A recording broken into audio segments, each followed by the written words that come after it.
शुक्लांबरधरं विष्णुं शशिवर्णं चतुर्भुजं प्रसन्नवदनं ध्यायेत् सर्वविघ्नोपशान्तये। शरदिन्दुविकासमन्दहासां स्फुरदिन्दीवरलोचनाभिरामामरविन्द समानसुन्दरास्यामरविन्दासनसुन्दरीमुपासे। శివాయ గురవే నమః. నిన్నటి రోజున మహిషాసురుడు దూతని ఇంద్రుడి దగ్గరికి పంపించటం, ఆ తదుపరి ఇంద్రుడు బృహస్పతిని, శంకరుణ్ణి, బ్రహ్మని, విష్ణువుని కలిసి చివరికి యుద్ధం చేయాలి అని నిర్ణయించుకోవడం వరకు నిన్నటి రోజు చెప్పుకున్నాం. ఈరోజు మహిషాసురుడితో దేవతలందరూ కలిసి యుద్ధం చేయటం, ఆ యుద్ధంలో దేవతలు పరాజయాన్ని పొందటం అనేటువంటి ఇతివృత్తాన్ని చెప్పుకోబోతున్నాం. దేవదానవ సైన్యాలందరికీ కూడాను భీకరమైనటువంటి హోరాహోరీగా యుద్ధం జరిగింది. బాణ, ఖడ్గ, ప్రాస, ముసల, పరస్వధ, గద, పట్టిష, శూల, చక్ర, శక్తి, ముద్గర, భిండిపాల, హలాది దారుణమైనటువంటి ఆయుధములు, ఇవన్నీ కూడాను చాలా అత్యంత శక్తివంతమైనటువంటి ఆయుధములు. ఈ ఆయుధాలతో రకరకాల అస్త్రాలతో పరస్పరం కూడాను సంహరించుకున్నారు. ఆ మహిషాసురుడి యొక్క సేనాని చిక్షురుడు అనే ఒకడున్నాడు. వాడు అత్యద్భుతమైనటువంటి మహాబల పరాక్రమైనటువంటి ఒక గజాన్ని అధిష్ఠించి ఇంద్రుణ్ణి ఎదిరించి ఒకేసారి 5 బాణాలతో ఇంద్రుణ్ణి గాయపరిచాడు. ఇంద్రుడు తేరుకొని అర్ధచంద్రాకార బాణంతో వాడి యొక్క గుండెని అమాంతం ఒక్కసారిగా గాయపరిచాడు. వాడు కాస్త మూర్ఛపోయినాడు. గమనించి ఇంద్రుడు ఆ ఏనుగుని కూడా సంహరించాడు. ఇది చూసినటువంటి మహిషుడు చాలా క్రుద్ధుడైనాడు. బిడాలుడు అనేటువంటి ఒక దండనాయకుణ్ణి ఇంద్రుని యొక్క పైకి ఉసిగొల్పాలి అని నిర్ణయించుకొని వాడిని పిలిచాడు. వాడొక మదగజాన్ని అధిష్ఠించి వస్తుండగానే ఆ శచీపతి అయినటువంటి ఇంద్రుడు ఒకే మారు 10 బాణాలని ప్రయోగించాడు. వాడు ఆ 10 బాణాలని చిత్తు చేసేశాడు. అదే కాకుండా వాడు 25 బాణాలని ప్రయోగించాడు ఇంద్రుడి మీద. ఇలా బాణాలతో చాలాసేపు యుద్ధం జరిగింది. ఇంద్రుడు గురి చూచి తన యొక్క గదను తీసుకొని వాడి మీదకి వేశాడు. వాడి యొక్క ఏనుగు యొక్క తొండాన్ని విరిచి అవతల పడేశాడు. అది ఘీంకరిస్తూ పరిగెత్తి వెళ్ళిపోయింది. రాక్షస సైనికులు చాలామంది దాని యొక్క పాదాల కింద పడి నలిగిపోయినారు. ఆ బిడాలుడు ఆ ఏనుగును వదిలేసి రథాన్ని అధిరోహించి మళ్ళీ ఇంద్రుడి మీదకి యుద్ధం మీదకొచ్చి తలబడ్డాడు. మళ్ళీ ధనుర్యుద్ధం కాసేపు సాగింది. ఇంద్రుడికి జయంతుడు, ఇంద్రుడి యొక్క కుమారుడి పేరు జయంతుడు, ఆ ఇద్దరూ కలిసి వారి యొక్క ధనుర్విద్య కౌశలాన్ని కూడా ప్రదర్శించారు. ఒకేసారి తాచుపాముల్లాంటి 5 బాణాలని ప్రయోగించి ఆ బిడాలుణ్ణి సంహరించారు. దైవ సైన్యం జయధ్వానాలు చేసింది. దుందుపులు మోగాయి. ఇంద్రుణ్ణి, జయంతుణ్ణి దేవతలందరూ కూడాను ప్రశంసించారు. అప్సరసలు అభినందించి నృత్యం చేశారు. ఈ కోలాహలం విని ఆ మహిషాసురుడు మండిపడ్డాడు. వెంటనే తామ్రుడు అనేటువంటి వాణ్ణి పంపించాడు. వాడు రణరంగానికి వస్తూనే మహామేఘంలాగా దేవసైన్య సముద్రం మీద బాణవృష్టిని కురిపించాడు. అతన్ని వరుణుడు వెళ్ళి ఎదిరించాడు. యముడు దండాయుధుడై సహకరించాడు. ఆ యొక్క దండాయుధం దెబ్బకు చెక్కు చెదరకుండా ఆ నిలబడ్డటువంటి ఆ తాముడిని చూచి యముడు క్షణకాలం ఆశ్చర్యపోయినాడు. యమదండం అంటే సామాన్యమైన దండం కాదు. తామ్రుడు 100 ధనస్సులతో యుద్ధం చేస్తున్నాడా అన్నట్టుగా సకల దిక్పాలకుల మీద కూడా, దైవశేఖుల మీద ఒకేసారి వందల బాణాలని ప్రయోగించాడు. బాణవర్షం కురిపించాడు. అష్టదిక్పాలకులందరూ కలిసి ఒక్కసారిగా విజృంభించి చివరికి ఆ తామ్రుణ్ణి తుదముట్టించారు. దానవసేనా శిబిరంలో హాహాకారాలు మిన్నుమట్టాయి. అంతా భయార్తులైపోయినారు. ఈసారి మహిషాసురుడే స్వయంగా రణరంగంలోకి దిగాడు. గదాయుధాన్ని ధరించి కదిలి వచ్చాడు. ఈరోజు దేవతలందరినీ కూడాను మట్టు పెడతాను అని గట్టిగా ప్రతిజ్ఞ చేసి ఏనుగునెక్కి వచ్చాడు. వస్తూనే ఇంద్రుడి మీదకి ఒక గదని విసిరి వేశాడు. ఆ శచీపతి తన యొక్క వజ్రాయుధంతో దాన్ని భస్మం చేశాడు. మహిషుడు కత్తి తీశాడు బయటికి. ఇద్దరికి కాసేపు ద్వంద్వ యుద్ధం చాలా భీకరంగా జరిగింది. రాక్షసేశ్వరుడు తన యొక్క మాయలన్నీ కూడాను ప్రదర్శిస్తూ ఆశ్చర్యకరమైన ఆయుధాలని ప్రయోగిస్తూ ఆ దైవ సైనికుల్ని అందరినీ కూడాను మట్టి కరిపిస్తూ ఉన్నాడు. సర్వలోక సంహారకారమైనటువంటి ఒక శాంబరీ విద్య అనేటువంటి విద్యని స్మరించాడు. అది మునులను కూడా మోహపరిచేటువంటి ఒక విద్య. కోటాను కోట్ల మహిషాసురులు అదే రూపంగా, అదే శక్తితో, అదే ఆయుధాలు, అవే వర్ణంతో, అదే పరాక్రమంతో ఆవిర్భవించారు. ఆ శాంబరీ విద్య యొక్క మహిమ వలన ఆ దేవవాహిని చీల్చి చెండాలేశారు. చకారాసు తదా దైత్య మాయాం మోహకరీం కిల శాంబరీం సర్వలోకగ్నీం మునీనామపి మోహినీం అని ఈ సందర్భాలన్నీ కూడాను చూచి ఆ వజ్రపానికి ఇంద్రుడికి మతిపోయింది. భయంతో వణికిపోయినాడు. యమవరుణాదులు ఏమి జరుగుతుందో కూడా తెలుసుకోలేనటువంటి స్థితికి వెళ్ళిపోయినారు. కాలు చెయ్యి ఎవరికి ఆడక నిశ్చేష్టులై నిలబడిపోయినారు. ఇక దేవతా సేనల యొక్క సంగతి మనం చెప్పటానికే లేదు. అందరినీ భయం ఆవరించింది. త్రిమూర్తులు ప్రత్యక్షమైనారు. ఆ సమయంలో విష్ణుమూర్తి ఇది శాంబరీ విద్య అని గ్రహించి తన యొక్క సుదర్శన సార్వభౌమ చక్రరాజాన్ని ప్రయోగించాడు. అది ఆ మాయాశక్తిని పటాపంచలు చేసింది. ఎవరా ఈ పని చేసింది, ఎవడు ఈ వీరుడు అని మహిషాసురుడు ఒక్కసారి ఆ యుద్ధంలో ఉన్నటువంటి సమస్త దిక్కుల్ని కూడాను ఒక్కసారి చూచాడు. యుద్ధభూమి నుంచి త్రిమూర్తులు తమ తమ వాహనాల మీద కనిపించారు. పరిఘ ఆయుధాన్ని చేపట్టి లంఘించాడు. అశిలోమ, త్రినేత్రక, భాష్కల, అంధక, ప్రకృతి ఇలా దండనాయకులు ఆ మహిషుడికి బాసటగా నిలిచారు. ధనుద్ధారులై రథారూఢులై త్రిమూర్తుల వైపు ఒక్కసారిగా దూసుకొని వచ్చి ఆ శరవృష్టిని కురిపించారు. బ్రహ్మ విష్ణు మహేశ్వరులు ఆ కనిపించడంతో ఆ దేవతా సైన్యానికి ఒక ధైర్యం వచ్చింది. ఒక్కసారిగా అందరూ కలిసి జూలు దులిపారు. సింహాల్లాగా విక్రమించారు. రాక్షస సేనల్ని ఎదిరించారు.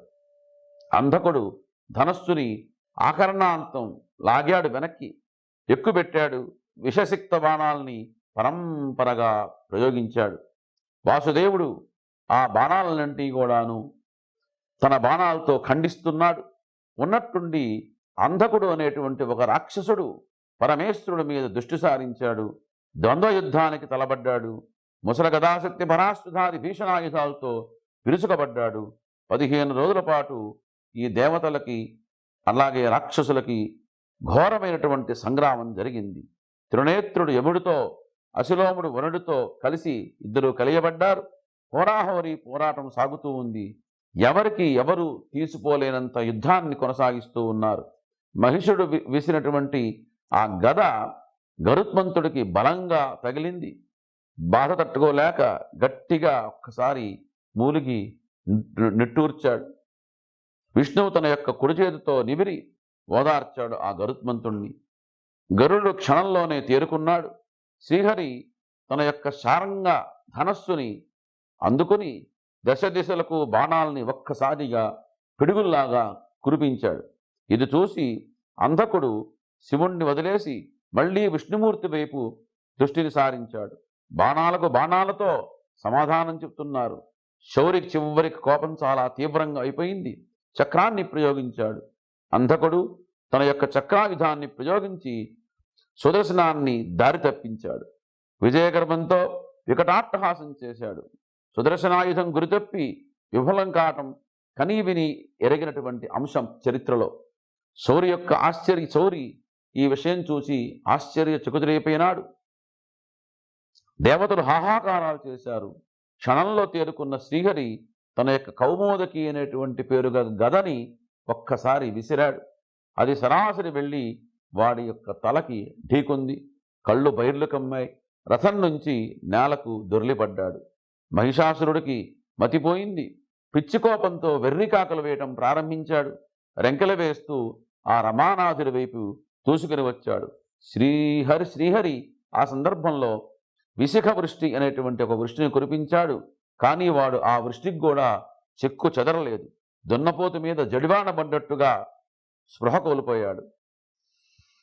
ఈసారి విష్ణుమూర్తి కౌమోదకితో వాడి యొక్క శిరస్సు మీద బలంగా ఒక్కసారి మోదాడు. ఆ ఒక్క దెబ్బకి అమాంతం వాడు మూర్ఛపోయినాడు. దేవతలు కేరింతలు పెట్టారు. దైత్యులు హాహాకారాలు చేశారు. కానీ మరొక్క క్షణంలోనే ఆ మహిషాసురుడు తేరుకున్నాడు. వాడికి బ్రహ్మగారి యొక్క వరప్రభావం చేత ఎవ్వరూ ఏమీ చేయలేటువంటి స్థితి. పరిగెన ఒక్కసారి రివ్వన తిప్పి విసిరివేశాడు. అది సూటిగా వచ్చి ఆ మహావిష్ణువు యొక్క శిరస్సుకు తగిలింది. తగలటమేటి మహావిష్ణువు వెంటనే మూర్ఛపోయినాడు. గరుత్మంతుడు పరిస్థితిని గమనించి రణరంగం నుంచి ఆ మహావిష్ణువుని తప్పించాడు. దేవతలు హాహాకారాలు, రాక్షసులు ఓహోకారాలు ఇవన్నీ కూడాను ఆకాశం దాకా మిన్నుమెట్టాయి. ఇంద్రాదులు భయంతో గడగల్లాడిపోయినారు, వడికిపోయినారు, విలవలా విలపించారు. శంకరుడు ఓదార్చి అందరికీ ధైర్యం చెప్పాడు. త్రిశూలం ధరించి మహిషుణ్ణి ఎదిరించాడు. బలం కొద్దీ శిరస్సు మీద పొడిచాడు. వాడు తప్పించుకొని శక్తి ఆయుధాన్ని విసిరాడు. అది వచ్చి శివుడి యొక్క వక్షస్థలాన్ని తాకింది. రాక్షసుడు విజయగర్వంతో వికటాట్టహాసం చేశాడు. కానీ శంకరుడు ఏమాత్రము చెలించలేదు. కోపంతో కళ్ళు ఎర్రబడ్డాయి. త్రిశూలంతో మళ్ళీ వాడిని పొడిచాడు. వాడు మళ్ళీ తప్పించుకున్నాడు. అంతలోకి మూర్ఛ నుంచి తేరుకున్నటువంటి విష్ణుమూర్తి రణరంగానికి వచ్చాడు. ఆ ప్రకారంగా హరిహరులిద్దరిని చూడంతో ఆ మహిషాసురుడికి యుద్ధోత్సాహం ఇంకా ఉరకలు వేసింది. తన మహిష రూపాన్ని ధరించాడు. తోక ఝాడించాడు. దిక్కులు పగలేటట్టుగా, దేవతలు భయపడేటట్టుగా ఒక భైరవనాదం చేశాడు. ప్రళయకాల మేఘంలాగా నలని యొక్క రూపంతో మహాకాయుడై కొమ్ములు విసురుతూ పర్వతాల్ని పెళ్లగిస్తూ హరిహరుల మీదకి లంఘించాడు. విష్ణుమూర్తి ధనస్సుని మండలాకారంగా ఎక్కుపెట్టి బాణ పరంపరను కురిపించాడు. అవి అతడిని ఏమీ చేయలేకపోయినాయి. ఒక గిరిశిఖరాన్ని పడగొట్టి తోకతో మెలిపెట్టి రివ్వున ఆ విష్ణుమూర్తి మీదకి విసిరివేశాడు. అది గిరగిరా తిరుగుతూ హరిహరాదులు ఉండేటువంటి చోటికి వచ్చి పడ్డది. విష్ణుమూర్తి ఒక్కసారిగా లక్షల సంఖ్యలో తీవ్రమైనటువంటి శరాల్ని కూడా ప్రయోగం చేశాడు. దాన్ని ఒక్కసారిగా వీడు ఎందుకు పనిరాకుండా నిర్వీర్యం చేశాడు. ఈ ప్రకారంగా రకరకాల ప్రయోగాలు జరిగింది. చివరికి శ్రీహరి తన యొక్క పాంచజన్యాన్ని పూరించాడు. ఆ ధ్వనికి రాక్షసులందరూ కూడాను గడగళ్లాడారు. ఋషులు దేవతలు సంతోషించారు. పాంచజన్య శంఖధ్వనికి తన రాక్షస సేనలు భయపడటం గమనించినటువంటి మహిషాసురుడు వారికి ధైర్యం కలిగించాలి అని క్షణకాలం ఆలోచించాడు. వెంటనే మానవ రూపాన్ని విడిచిపెట్టి సింహరూపం ధరించాడు. సింహగర్జన చేశాడు. జూలు దులిపి దైవ సైన్యం మీదకు మెరుపుదాడి చేశాడు. దేవతలంతా భయపడి కకావికలై అందరూ కూడాను పరుగు తీశారు. అందిన వారిని అందినట్టుగా దంతాలతో నఖాలతో చీల్చి చెండాలాడు. ఆకాశంలోకి బంతిలాగా ఎగిరి గరుత్మంతుణ్ణి పంజాతో విసిరి కొట్టాడు. గరుడు రక్తసిక్తుడిగా అయిపోయినాడు. గోళ్లు గీరుకొని శ్రీహరి చేతులు గాయాలైనాయి. నెత్తురు ప్రవాహాలు కట్టింది. పరమక్రుద్ధులై చక్రాయుధం విసిరేలోగా రాక్షసుడు మళ్ళీ మహిషమై కొమ్ములు తన యొక్క కొమ్ములతో విసరడం ప్రారంభించాడు. అవి ఆ శ్రీహరి యొక్క గుండెకి పొడుచుకున్నాయి. విష్ణుమూర్తి విలవిలలాడాడు. గరుత్మంతుడు రివ్వున వెనుదిరిగి తన స్వామిని విష్ణులోకానికి తీసుకొని వెళ్ళిపోయాడు. ఈ ప్రకారంగా విష్ణుమూర్తి ఎప్పుడైతే పలాయనం తెగించాడో శంకరుడు కూడా భయపడ్డాడు. వీడిని సంహరించడం మన వల్ల కాదు అనుకున్నాడు. త్రిశూలం భుజాన వేసుకొని ఆయన వచ్చిన దోవన కైలాసం వెళ్ళిపోయినాడు.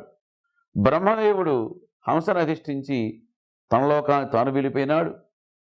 ఇంద్రుడొక్కడు వజ్రాయుధం చేతపుచ్చుకొని కాసేపు రణరంగంలో నిలబడ్డాడు. వరుణుడు పాశహస్తుడై, యముడు దండధారుడై, యక్షపావక సూర్యచంద్రాలతో కలిసి నిలబడ్డారు. రాక్షసుడిని ఎదిరించాలి అనేటువంటి ఒక దృఢ సంకల్పంతో. కానీ త్రిమూర్తులు పారిపోవటం రాక్షస సేనలకు ఉత్సాహాన్ని అందించింది. వివిధమైనటువంటి ఆయుధములతో వికటాట్టహాసాలతో విజృంభించారు. అమర సైనికులు ధీటుగా నిలిచి పోరాటం సాగించారు. ధనుష్ఠంకారాలు, ముష్టిఘాతాలు, ఖడ్గ ప్రహారాలు, గజహీంకారాలు ఆ దిక్కులు పిక్కటిల్లేట్టుగా జరిగింది. మహిషాసురుడు విజయమో వీరస్వర్గమో అన్నట్టుగా చెలరేగిపోయినాడు. కొమ్ములతో తన పర్వతాల యొక్క శిఖరాల్ని విరిచాడు. దేవతల మీద పడేట్టుగా కాళ్లతో తన్నుతున్నాడు. తోకను రెక్కరించి విష్ణుచక్రంలాగా తిప్పుతూ ఉంటే వందలు వేలుగా దేవతల యొక్క శరీరాలన్నీ కూడాను చీలిపోతూ ఉన్నాయి. కాలడెక్కలతో ఎంతమందిని మట్టగిస్తున్నాడో తెలియనటువంటి పరిస్థితి. దేవగంధర్వ వీరులు భయభ్రాంతులై కాలికి బుద్ధి చెబుతున్నారు కానీ ఎటువారు అటే పారిపోతూ ఉన్నారు. దేవేంద్రుడు కూడా ఇక వీడిని ఎదిరించటం నా వల్ల కాదు అని అనుకున్నాడు. ఆ యొక్క రణరంగాన్ని విడిచిపెట్టి పలాయనం చిత్తగించాడు. నాయకుడే పారిపోతే మనమేం చేయాలి అనుకుంటూ ఆ యమ వరుణ కుబేర సమస్త దేవతలందరూ కూడాను బెదిరిపోయినారు. త్వరగా అందరూ చెదిరిపోయినారు. మహిషాసురుడు విజయగర్జన చేశాడు. పారిపోతూ శచీపతి వదిలిపెట్టినటువంటి ఐరావతాన్ని, ఉచ్చైశ్రమం అనే పేరు గల ఐరావతాన్ని స్వాధీనపరుచుకున్నాడు. మానుష రూపం ధరించి ఇంద్రగజాన్ని అధిరోహించి తన పట్టణానికి వెళ్ళిపోయినాడు ఆ యొక్క మహిషుడు. వెంటనే బయలుదేరి స్వర్గానికి వెళ్ళి ఇంద్రాసనం మీద కూర్చున్నాడు. సురరాజ్యాన్ని స్వాధీనం చేసుకున్నాడు. దేవతల పదవులలో తన యొక్క దానవుల్ని నియమించాడు. 100 ఏళ్ల పాటు జరిగినటువంటి ఘోర సంగ్రామంలో విజయం సాధించినటువంటి మహిషుడు ఎలాగైతేనేమి తాను ఏది అనుకున్నాడో ఆ కోరిక నెరవేరింది అని సంతసించాడు. ఇంద్ర పదవిని చేదెక్కించుకున్నాడు. దేవతలందరూ కూడాను స్వర్గాన్ని విడిచిపెట్టి కాంతిశీకులై ఎటు వెళ్ళిపోయినారో తెలియని పరిస్థితి. ప్రాణాలు దక్కించుకున్నారు. కొండలలో, గుహలలో, అడవులలో, పర్వతాలలో, నదుల్లో తలదాచుకొని కాలక్షేపం చేస్తూ ఉన్నారు. అలా ఏళ్ళు గడిచినాయి. అటువంటి దుస్థితిని ఆ మహిషుడి వల్ల దేవతలంతటి వారు ఆ దుస్థితిని పొందారు. ఆ తరువాత దేవతలు మళ్ళీ ఎలా ఈ యొక్క రాక్షస సంహారం చేసి మనకి ఈ భూమిని ఎలా ఇచ్చారు, మనందరికీ ఎలా శ్రేయస్సుని కలగజేశారు అన్న విషయాలన్నీ కూడాను రేపటి రోజు చెప్పుకున్నాం. సర్వం జగదంబార్పణమస్తు. ఓం స్వస్తి.